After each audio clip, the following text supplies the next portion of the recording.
প্রথমবার ছাদ বাগানে পদ্ম ফুল গাছ লাগালাম। এটা লাগাবার সময় মনের মধ্যে অনেক ভয় লাগছিল। হাই গাইস, আসসালামু আলাইকুম, welcome my hobby house blog channel. আমি জ্যোতি, আজকে আরো একটা নতুন ভিডিও নিয়ে তোমাদের কাছে চলে এসেছি। এখন বাজে ওই বিকেল 5টার মতো, আর তোমরা তো জানো আমার চায়ের নেশা। হাজবেন্ড যাবে দোকানে, তার জন্যই একটু চা করে নিচ্ছি। হাজবেন্ড চা খেয়ে যাবে দোকানে, আর আমি চা খেয়ে যাব ছাদে। তোমরা তো প্রথমেই বুঝে গেছো আমি আজকে ছাদে কি করতে যাব। গরম হোক বা শীত, আমার তো চা চাই। সকালে আর বিকেলে আমার আর হাজবেন্ডের চা চাই। আমার থেকে বেশি হাজবেন্ড চা খায়, তবে আমি দুবেলা তো চা চাই। যাদের চায়ের নেশা আছে তারা ভালো করেই জানবে চায়ের নেশা কতটা খারাপ। যাই হোক, ফাইনালি এখানে চা হয়ে গেছে, আর চলো এবারে চাটা আমি খেয়ে নিই। হাজবেন্ডের চাটা রেখে আমার চাটা নিয়ে নিচ্ছি। দুটো বিস্কুট, 1 কাপ চা খেয়ে চলে যাব ছাদে। এখন আমি চলে যাচ্ছি ছাদে, আর ছাদে গিয়ে এই গাছটা বসাবো। এখানে তোমরা যে গাছটাকে দেখতে পাচ্ছ, আগের দিন ছেলে গিয়েছিল কোথায় খেলতে, আর ওখানেই ছিল এই পদ্ম গাছটা। একটা কুড়িও রয়েছে, তো ছেলে এনে এরকম বালতিতে রেখে দিয়েছে। জানো তো বন্ধুরা, পদ্ম গাছ আমি কোনোদিনই ছাদ বাগানে লাগাইনি, এতদিন বাগান করেছি। তো আজকে এই পদ্ম গাছটা ভালো করে বসাবো। পদ্ম গাছ বসানোর জন্য কিছু নিয়ম আছে, কারণ পদ্ম গাছ সবসময় পাঁক জাতীয় মাটিতে হয়, আর আমার ছাদ বাগানে আমি পাঁক জাতীয় মাটি পাবো কোথায়? আগে তোমাদের গাছটা দেখায়, কি বড় গাছ আর কত বড় বড় পাতা। প্রথমেই তো গাছটায় হাত দিতে আমার ভয় লাগছিল, কারণ অনেক ছোট ছোট শামুক ছিল। পরে আমার মনে হচ্ছিল এত বড় পদ্ম গাছ আমার ছাদ বাগানে লাগালে কি হবে, জানি না হবে কি, তবে আমি চেষ্টা ছাড়বো না, এই গাছটা ভালো করে বসিয়ে দেব। পদ্ম গাছ সবসময় পাঁক জাতীয় মাটিতে হয়, আর আমার কাছে এখন পাঁক জাতীয় মাটি নেই, তার জন্যই এই টবটায় কিছু মাটি পচন মতো রয়েছে। আবার এই বড় পদ্ম গাছটা বসানোর জন্য বড় একটা জায়গা চাই।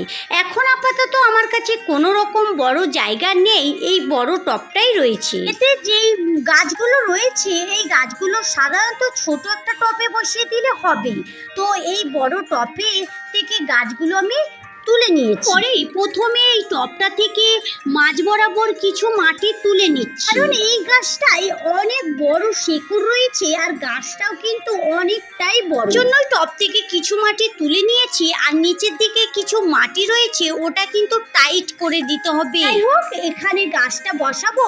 এখন গাছটার কিছু কাটিং করতে হবে। কাটিং বলতে, এই গাছটা ছিল খুব বড় একটা ঝিলের মধ্যে, ছেলে যেটা বললো, জন্যই কিন্তু গাছটার অনেক বেশি শেকড় এবং অনেক বড় বড় পাতাও রয়েছে। আমি এখন যেখানে বসাবো, এখানে তো আর বড় ঝিল না, একটা ছোট জায়গার মধ্যে, তার জন্যই গাছটাকে কাটিং করেই বসাতে হবে। আর গাছের পাতাগুলো অনেক বড় বড় রয়েছে, আর গাছের পাতাগুলো একটু ময়লা টাইপেরও হয়ে গেছে। এতে কিন্তু একটা ভালো কুড়িও রয়েছে, জানি না কি কালারের ফুল ফুটবে, তবে ফুটবে কিনা আদেও আমি জানি না। একটা কথা বলবো, সব ছাদ বাগানিরাই একটা আশা নিয়ে গাছ বসায়, যাতে সেই গাছটায় ফুল বা ফল দেয়। আমিও সেটাই করছি। তোমাদের কিন্তু পরে আপডেট গুলো দিয়ে যাব কিরকম গাছটা থাকে। ছোট ছোট 2-3টে পাতা রেখে বড় বড় সব পাতাগুলোকে আমি কেটে দিয়েছি,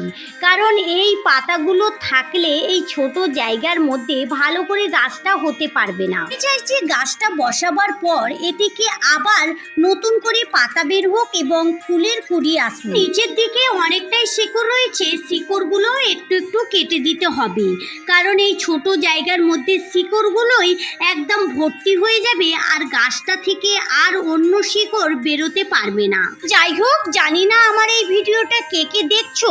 আমি তো এই প্রথমবার পদ্ম গাছ লাগাচ্ছি।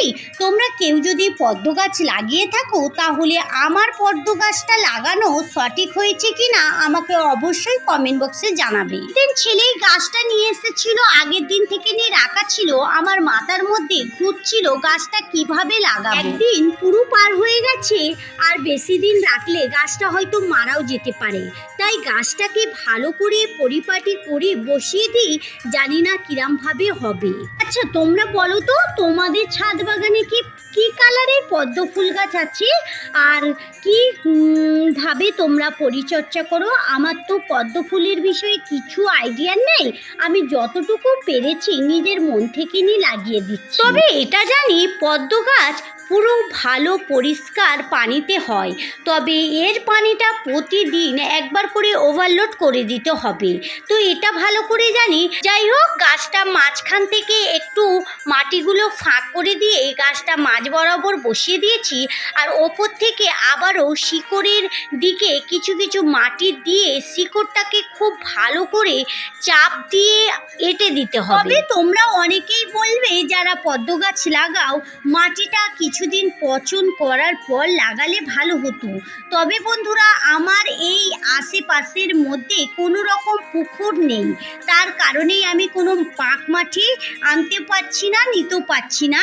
তবে জানি না এই গাছটা হবে কি না, এই মাটিটা একটু পচন মাটি বলতে পারো, তো তার জন্যই এই মাটিটাতে গাছ বসিয়ে দিলাম। এবারে গাছটা বসানো হয়ে গেছে, এর জায়গায় সেট করে রেখে দেব, তারপরে এতে পানি দিয়ে দেব।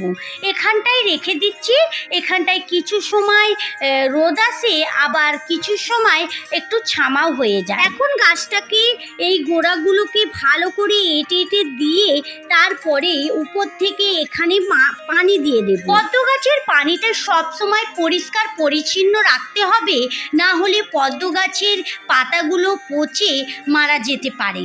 তাই আমি একদম ভর্তি করে ফ্রেশ পানি উপর থেকে দিয়ে দিচ্ছি। দেখো, পানিটা আমার হাতের উপর থেকে নিয়ে দিচ্ছি, না হলে মাটিগুলো আলগা হয়ে গাছটা উপরের দিকে ভেসে উঠবে। আচ্ছা, তোমাদের একটা কথা বলি, যারা এতক্ষণ আমার ভিডিওটা দেখলে কিন্তু একটা লাইক দিতে ভুলে গিয়েছো, প্লিজ একটা লাইক দিয়ে ভিডিওটা কন্টিনিউ করতে থাকবে। আর ভিডিওর বিষয়ে তোমাদের যদি কোনো মতামত থাকে তাহলে আমার কমেন্ট বক্সে জানাতে একদম ভুলবে না।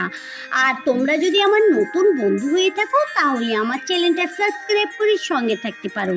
যারা এই কাজটা করে রেখেছো তাদেরকে অসংখ্য ধন্যবাদ। এখানে গাছে পুরোপুরি পানি একদম ওভারলোড করে দিয়েছি। আজকে এরকমই থাক, কালকে দেখা যাবে কি হবে।